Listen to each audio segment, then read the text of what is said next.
¿No trajeron mate? ¿No trajeron nada? A ver. Siempre me olvido el mate, digo, pero alguno va a traer, pero no. Bueno, recuerden poner su celular en modo avión, ¿eh? No permitan que los distraiga ese aparatito diabólico que necesitamos tanto, pero que a veces es una herramienta adictiva. Así que, ¿ya estamos, Luciano? ¿Sí? Buenísimo. Muy bien. Bueno, muy bien. Como siempre, hago un pequeño repaso de la semana pasada, de lo que venimos hablando. Venimos hablando la semana pasada, estuvimos hablando de lo que es descansar en la gracia de Dios a través de poder ir viendo el consumado es de la cruz. Y estuvimos empezando a trabajar Hebreos 10, que hoy vamos a continuar y vamos a repasarlo. Pero bueno, el problema es que cuando empiezo a repasar, empiezo a agregar cosas, así que no sé si lo vamos a terminar hoy tampoco. Pero bueno, ustedes no están apurados, ¿no? No, nadie. Así que no hace falta terminarla hoy, podemos terminarla cuando Dios quiera. Ahora, primero quiero aclarar algo, ¿no? Que descansar en la gracia de Dios, descansar en este consumado es, en esta realidad que estamos viviendo, que Cristo ya hizo todo, no significa que nosotros no tengamos que hacer nada,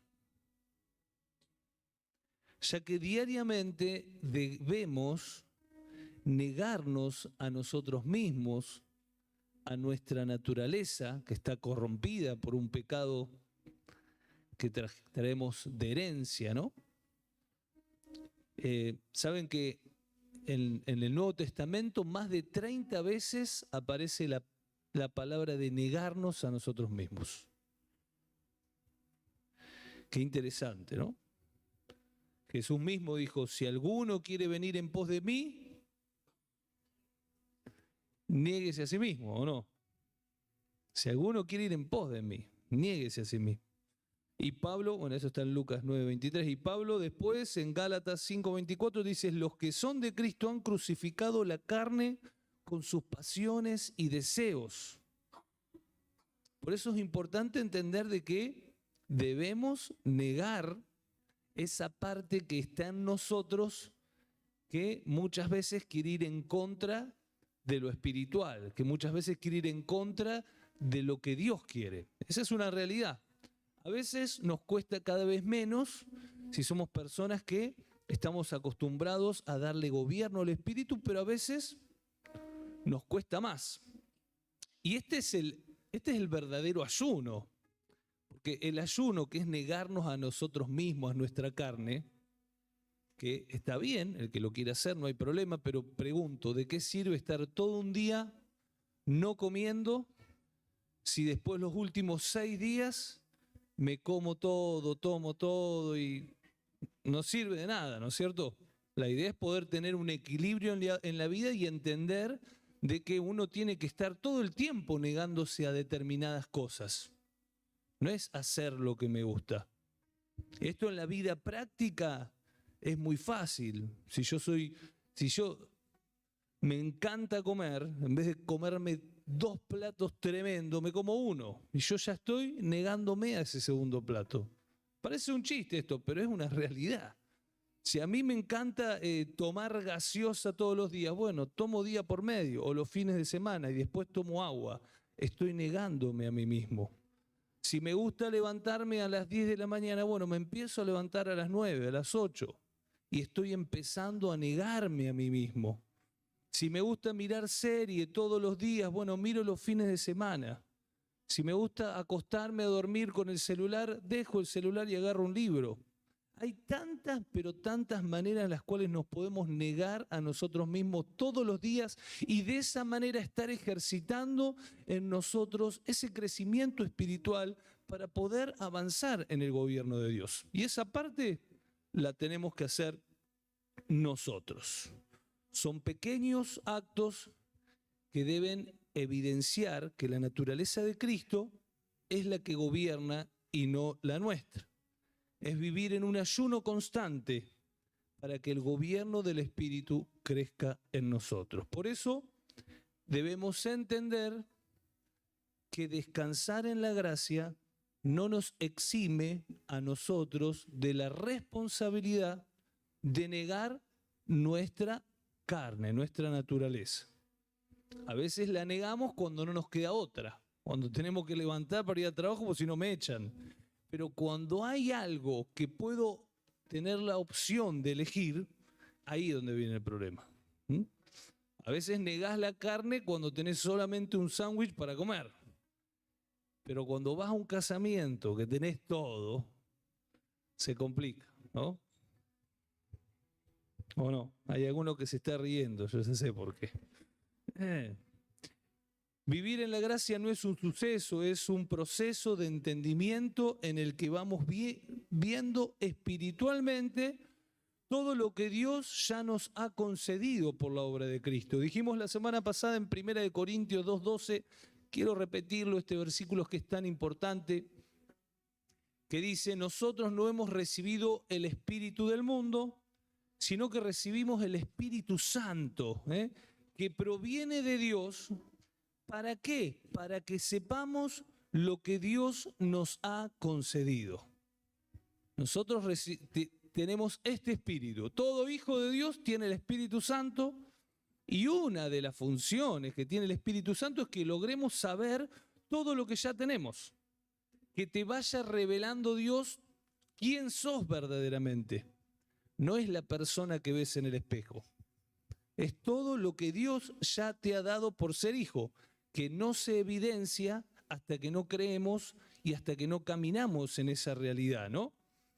Y dijimos también que esa palabra nos ha concedido viene de la raíz charis, que significa gracia. Muy bien, ahí.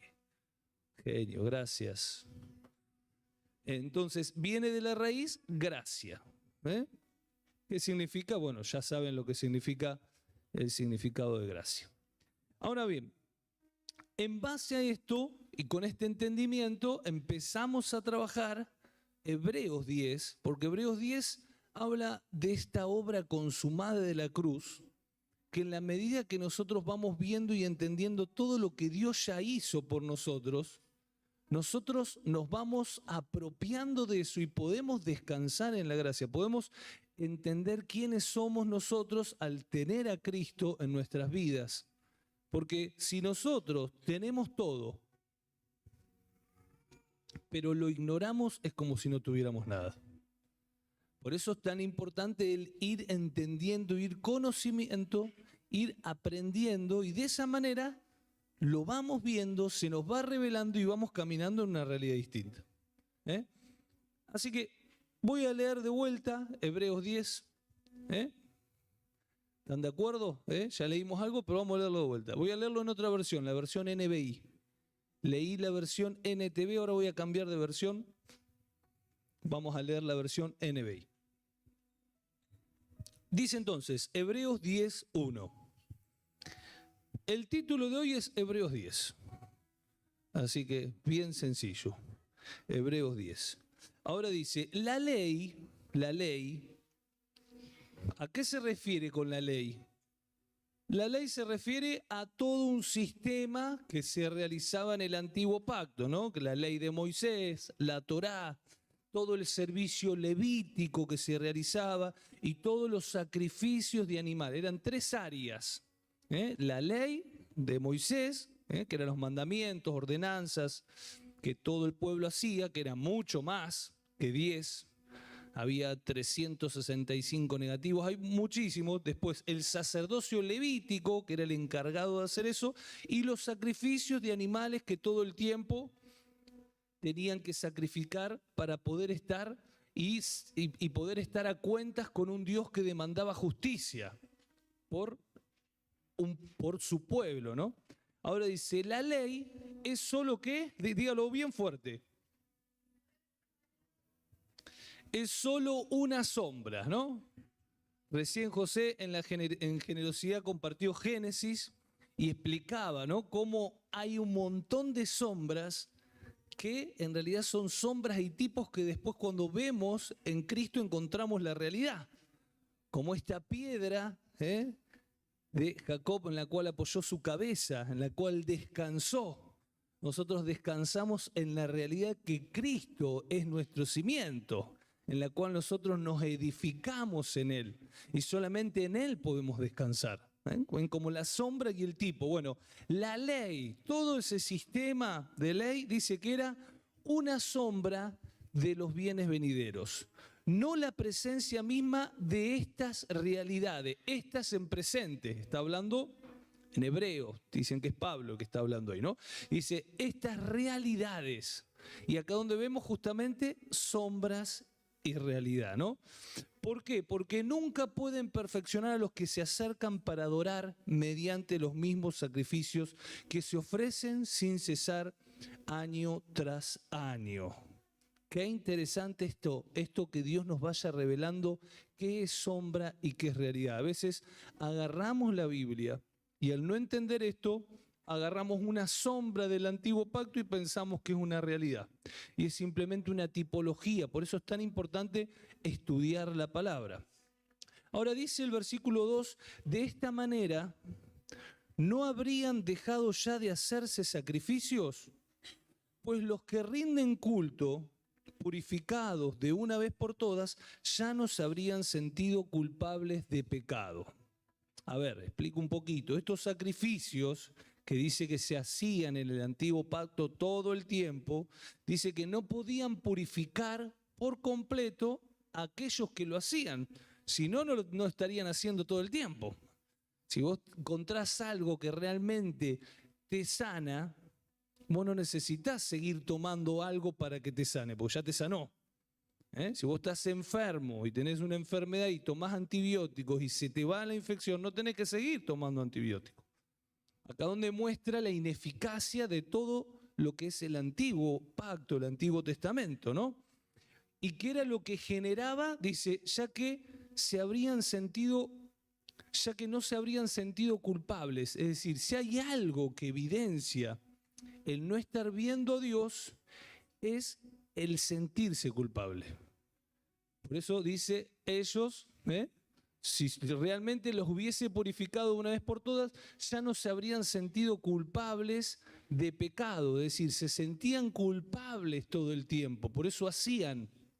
¿Cuántas veces hoy hijos de Dios hacen cosas porque se sienten culpables?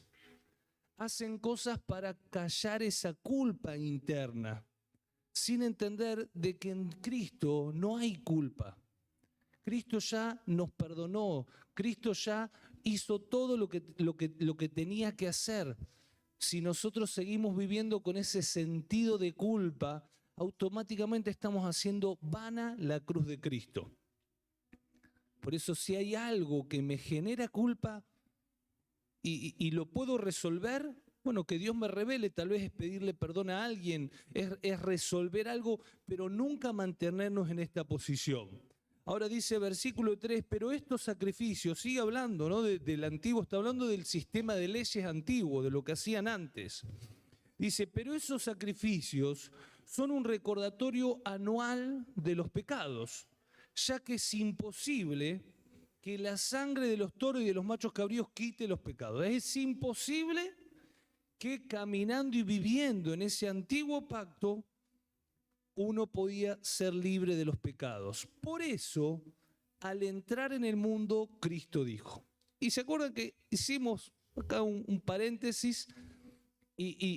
¿Cuántos estuvieron la semana pasada? Levante la mano. Así no repito tanto. Bueno, hay varios que no estuvieron. Acá dijimos, fíjense, lo primero que hace es explicar que toda la ley era obsoleta y lo que hacía era una sombra y mostraba la realidad que estaba por venir, que era Cristo. Dijimos que la diferencia de sombra y realidad es como un auto que está viniendo y que vos venís y ves la sombra del auto, pero no es la realidad del auto. Vos no podés subirte arriba de la sombra para que te lleve. Vos necesitas esperar hasta que llegue el auto, te subís arriba del auto y el auto sí te lleva donde vos querés porque es la realidad.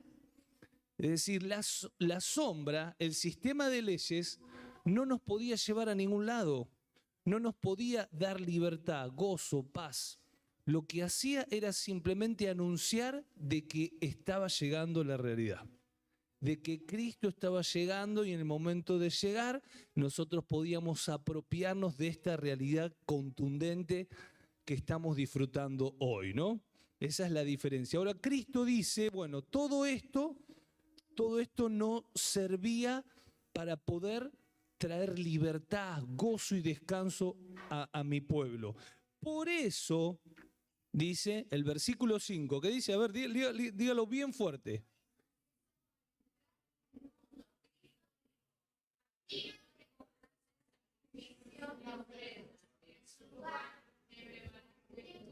Bueno, fíjense, acá por eso entendamos que bien la palabra. Dice, por eso al entrar en el mundo, Cristo dijo. ¿Quién es Cristo?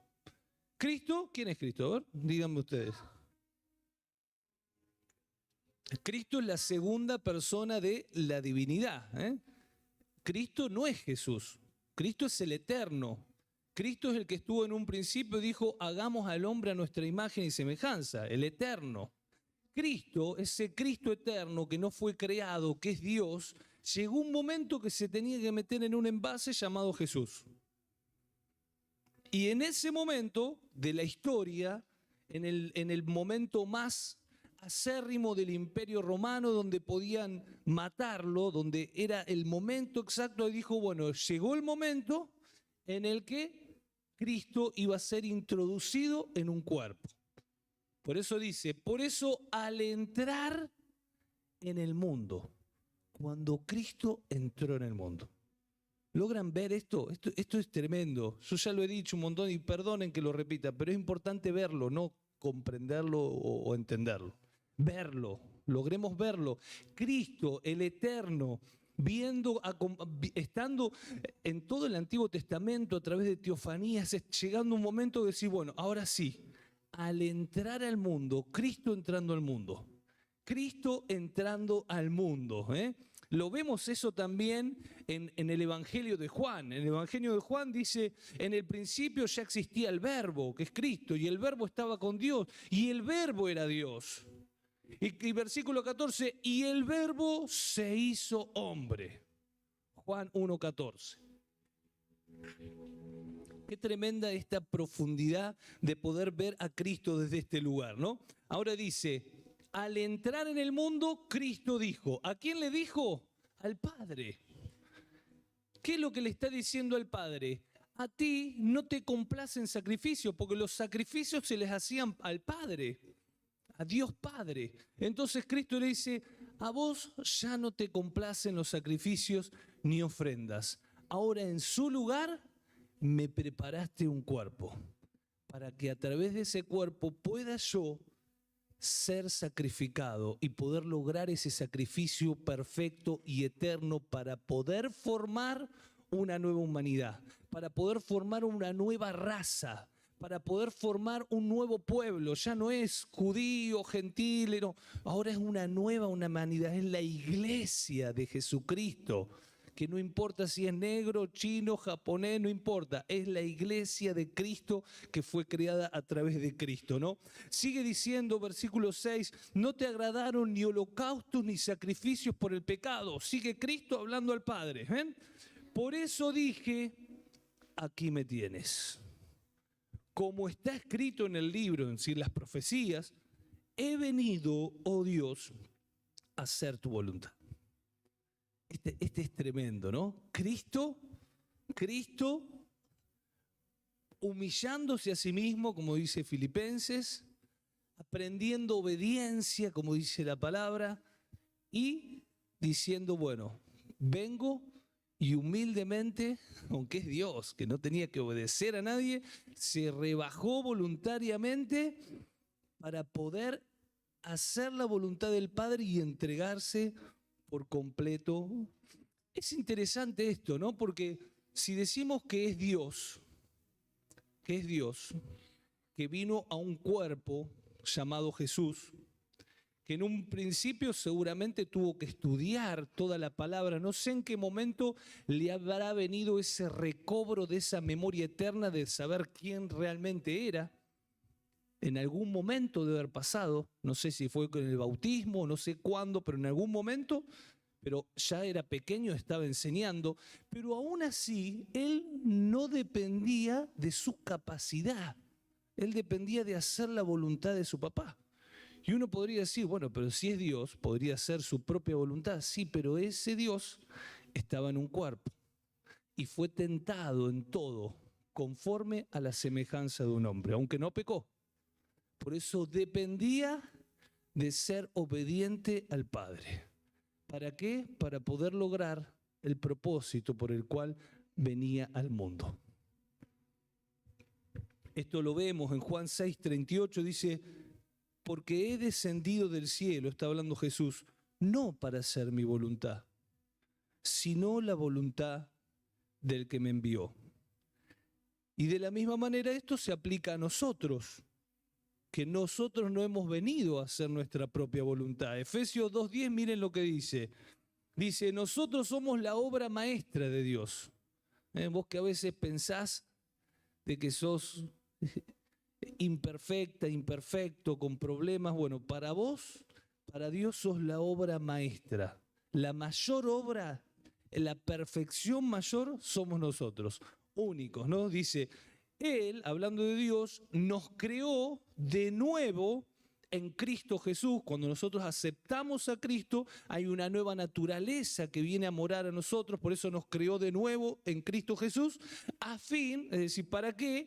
Para que hagamos las cosas buenas que preparó para nosotros tiempo atrás.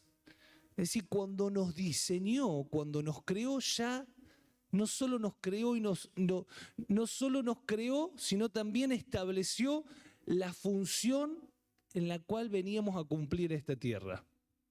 Y la función no es decir, ¿qué es ser un monaguillo? No, la función que Dios quiere. Por ahí la función es trabajar en un kiosco. Bueno, pero esa es tu función. Si vos querés ser presidente no vas a poder, porque esa es la función en la cual vos naciste, pero solamente Dios es el que te puede decir cuál es la función.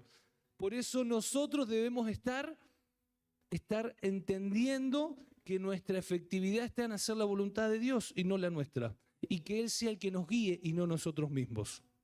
Porque ahí es donde vienen las heridas y los problemas. Seguimos. Versículo 8 de Hebreos. Estamos todo el tiempo en Hebreos. Por ahí me voy con algún versículo, pero usted quédense en Hebreos. Y le voy a pedir a la pastora que me avise cuando lleguemos a los 30 minutos. Primero dijo, versículo 8, sacrificios y ofrenda, holocaustos y sacrificios por el pecado no te complacen ni fueron de tu agrado. Sigue hablando Jesús al Padre. ¿Están acá? ¿Me van siguiendo? ¿O está muy complicado? Si tiene alguna pregunta alguien puede levantar la mano y me pregunta y la contestamos, no hay problema.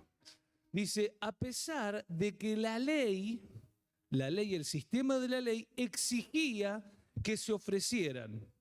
Y luego añadió, aquí me tienes, he venido para hacer tu voluntad. Nuevamente, no estoy leyendo el mismo versículo, otro más, pero lo mismo dice. Así quitó lo primero para establecer lo segundo. Ese quitó lo primero es quitar ese sistema de leyes, esa ley.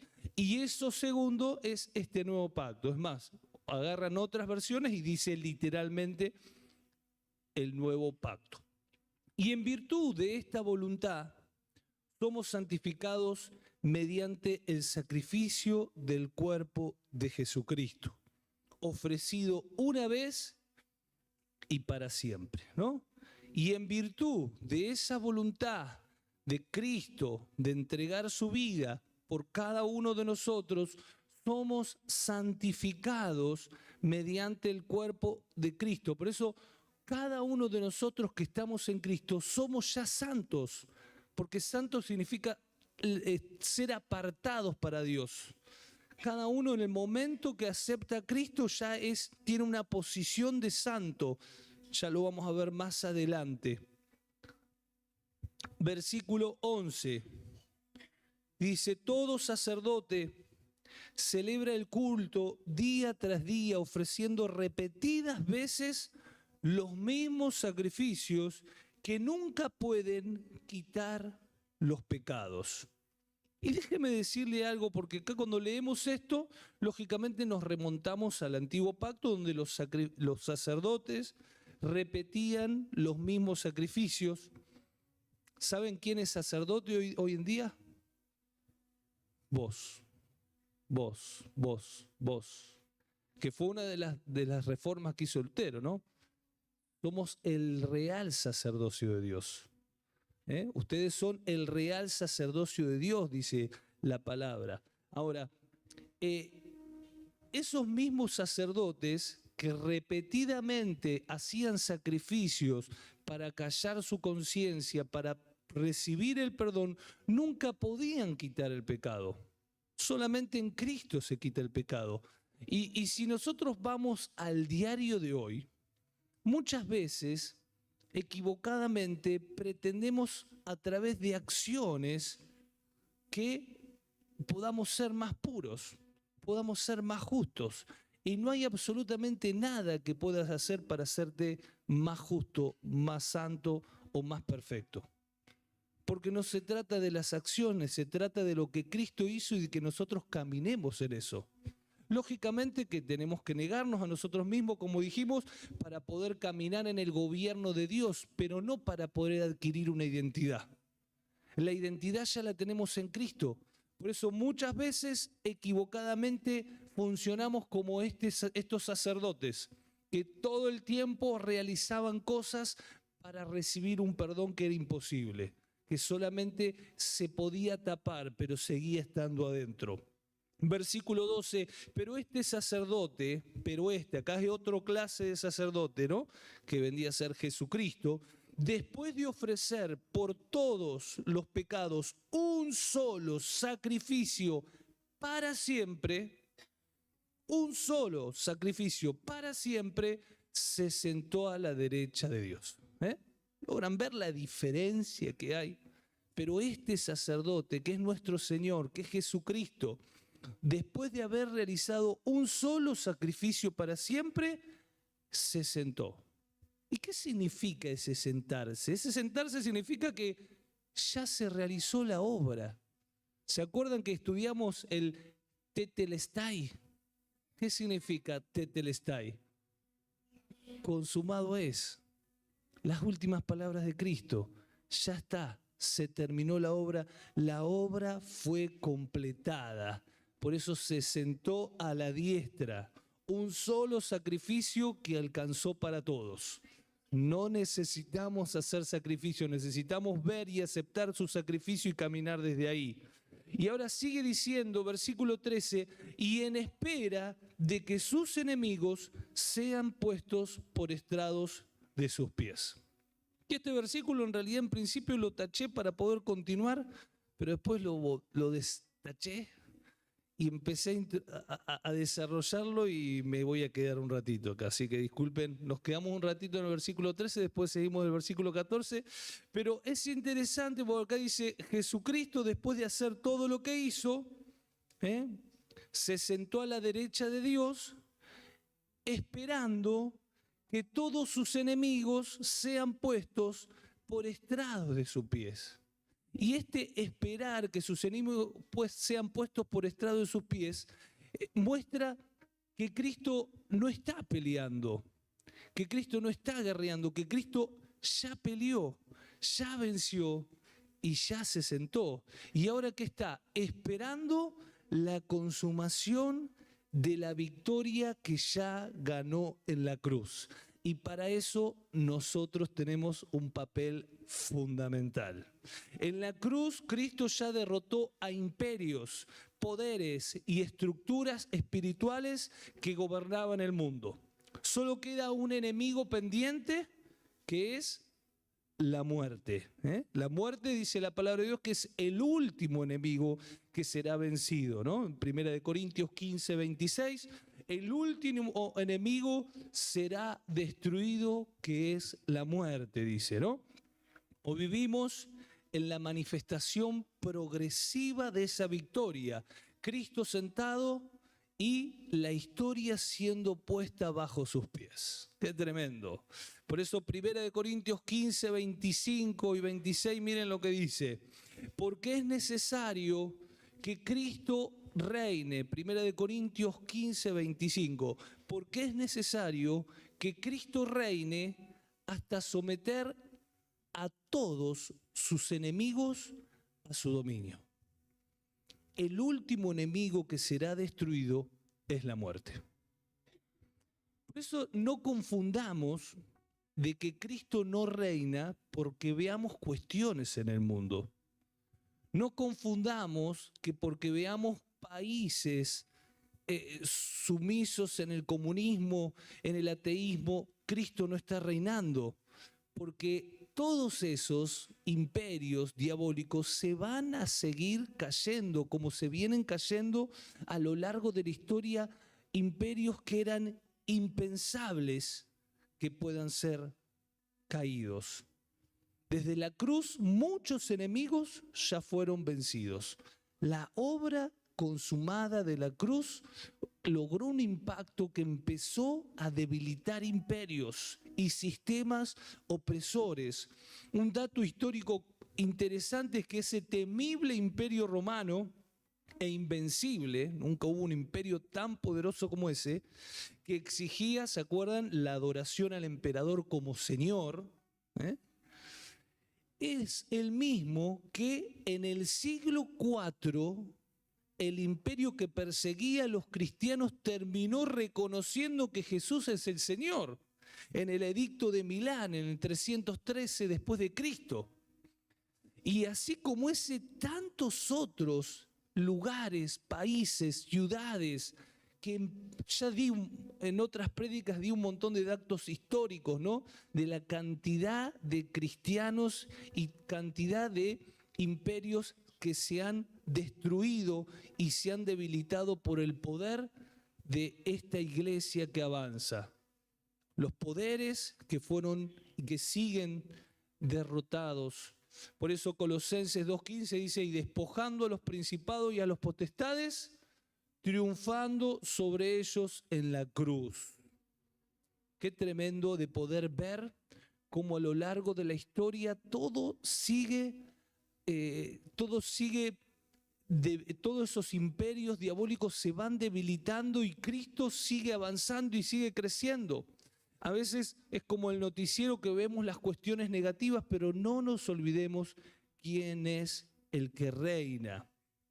Lo que antes parecía invencible, idolatrías, naciones, cultos imperiales, esas se van cayendo y se seguirán cayendo. Desde el siglo I hasta hoy, toda región donde Cristo entra, los ídolos caen, los poderes pierden su influencia y las estructuras cambian. Hay miles de datos históricos, desde Roma hasta América, con la depredación y con tantas, hay tanto para hablar. Hoy pensaba en los aztecas y los incas, que lógicamente no estamos a favor de qué manera fueron violentados, ¿no? Pero no nos olvidemos que esos pueblos primitivos lo que hacían era proliferar culturas totalmente politeístas. Eran culturas donde los sacrificios eran lo más común, sacrificios para el sol, para la tierra, lógicamente que a veces en las escuelas nos enseñan a venerar. Y no digo que estamos a favor ni en contra, pero no deja de ser un evangelio que sigue avanzando y que pueblos que no reconocían a Dios están desapareciendo.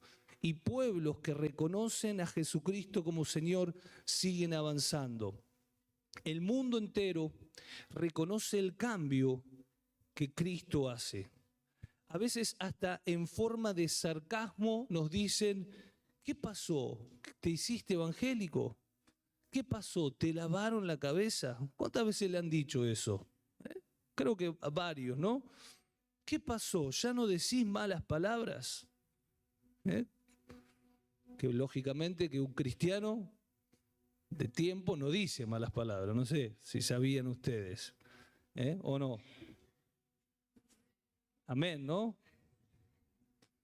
Se generó como un silencio y cuando dije las malas palabras, no sé si fue que me pareció a mí, pero bueno, nosotros, Cristo dijo, de la abundancia del corazón habla la boca, ¿no? El gobierno de Dios hace que mi boca exprese bendición, que exprese palabras de bien, no malas palabras. Y esto es interesante también, y les doy un dato interesante acá en Mateo 5:21, Jesús, ¿saben lo que dijo de las palabras que salen de nuestra boca? Miren lo que dijo Jesús 5:21 y 22. Dice, han oído que a nuestros antepasados se les dijo no asesines. Si cometes asesinato quedarás sujeto a juicio. Pero yo digo, miren el cambio de Jesús del antiguo al nuevo. Ahí es un cambio. Ahora dice Jesús, pero yo digo que si te enojas con alguien, quedarás sujeto a juicio. Y si llamás a alguien idiota, corres peligro de que te lleven al tribunal. Qué cambio, ¿no? Por eso nuestra boca tiene que ser una boca que habla bendición. En ningún contexto se justifica que hablemos mal. Y disculpen que me quedo acá un segundo, pero nosotros nunca hablamos a las personas que vienen literalmente que no tienen que decir determinadas cosas porque creemos de que el gobierno de Dios y el convencimiento de Dios te lleva a cambiar todo. No hace falta que te diga que eso está mal.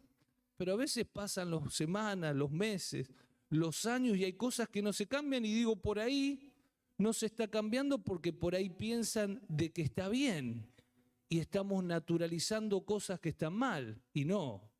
Lo blanco es blanco, lo negro es negro. Si todavía te sale alguna palabra mal de tu boca, bueno, pero no es normal. En ningún contexto se considera una mala palabra como algo normal. Mismo Dios, mismo Jesús lo dijo. Si llamás a alguien idiota, corres peligro de que te lleven al tribunal, hablando de algo espiritual. Y Pablo después más adelante dice, no empleen un lenguaje grosero ni ofensivo, que todo lo que digan sea bueno y útil a fin de que sus palabras resulten de estímulo para quienes los oigan. Qué tremendo versículo, Efesios 4:29 dice, no empleen un lenguaje grosero ni ofensivo, que todo lo que digan sea bueno y útil, a fin de que sus palabras resulten de estímulo para quienes las oigan. Y esto es lo que se tiene que evidenciar. ¿Saben que hasta a veces el mismo mundo reconoce el poder del Evangelio? El viernes, les voy a contar una anécdota. El viernes la pastora se fue, que tenía una reunión pastoral, y con mis hijas aprovechamos, agarramos el auto, nos fuimos a comprar un San Ramón, prendimos el televisor y dijimos, bueno, hoy tenemos cine, ¿no? Y vimos una película que se llamaba Un golpe con estilo. Un golpe con estilo, se las recomiendo, es de risa. Son 3 viejitos que no se pueden ni mover, pero que deciden robar un banco porque le robaron la jubilación. Entonces, bueno, pasa de todo, lo que se puede imaginar, ¿no? Y en una parte de la película, uno de los viejitos habla con el papá de la nieta que él cuidaba, entonces se tiene que hacer cargo de la nieta porque él tenía que dedicarse a robar este banco, ¿no? Y la chica dice, claro, un papá que estuvo ausente todo el tiempo, metido en cualquier cosa y de la noche a la mañana aparece llevándola al colegio, yéndola a buscar, haciendo una cosa. Y me llamó la atención que la chica le dice, ¿qué pasó? ¿Conociste a Jesús? No, y siguió la conversación, papá. Y yo me quedé pensando, ¿no? Porque ese es el guión de una película de Hollywood. Y en ese guión, aunque parezca algo inofensivo, reconocen que empezó a hablar, no sé qué le pasa. Reconocen que la persona y los cambios que se producen cuando conocemos a Cristo, ¿no? Porque esa persona que la había abandonado, que estaba, de un día para el otro apareció y la nieta le dice, o la hija, ¿qué pasó? ¿Conociste a Jesús? Que tenés ese cambio. Y quieras o no, eso es justamente lo que el mundo muchas veces cree y no reconoce. Pero cuando hay cambios radicales, es porque alguien sobrenatural entró y cambió algo que era incambiable. Nosotros manifestamos en la tierra lo que Cristo ya logró en los cielos. Cada avance del reino en la sociedad, familias restauradas, ciudades transformadas, culturas influenciadas, es parte de esto que acabo de leer, del versículo 13. Jesucristo en espera de que sus enemigos sean puestos por estrados de sus pies y utilizando a la iglesia para que sea esa influencia, a la iglesia para que podamos transformar y cambiar y mostrar de que la luz sigue en aumento y que las tinieblas siguen retrocediendo. Versículo 14, porque con un solo sacrificio ha perfeccionado para siempre a los que han sido santificados. Fíjese este versículo nuevamente, porque con un solo sacrificio ha perfeccionado para siempre a los que han sido santificados. Y es interesante acá que dice, ha perfeccionado en tiempo pasado. En tiempo pasado. Han sido santificados ¿cuándo? En tiempo pasado. ¿A través de qué? A través de esta obra consumada de la cruz. A través de un solo sacrificio ha perfeccionado para siempre. Por eso no importa cómo te veas vos, Cristo te ve perfecto a través de Cristo. Dios te ve perfecto a través de Cristo, porque como hemos explicado, el pacto nuevo, este nuevo pacto, no lo hizo Dios con vos, lo hizo con Cristo. Es un pacto unilateral, no bilateral. Es un pacto que Dios Padre hizo con el Hijo. Y ahí es donde participamos todos porque estamos en el Hijo. Por eso no se sustenta porque vos sigas siendo bueno o no sigas siendo bueno. No se sustenta porque vos hagas o no hagas. Se sustenta porque Cristo está en vos. Y mientras Cristo esté en vos, Dios te va a ver perfecto, Dios te va a ver santo, porque ese es el impacto que Cristo hizo en cada uno de nosotros.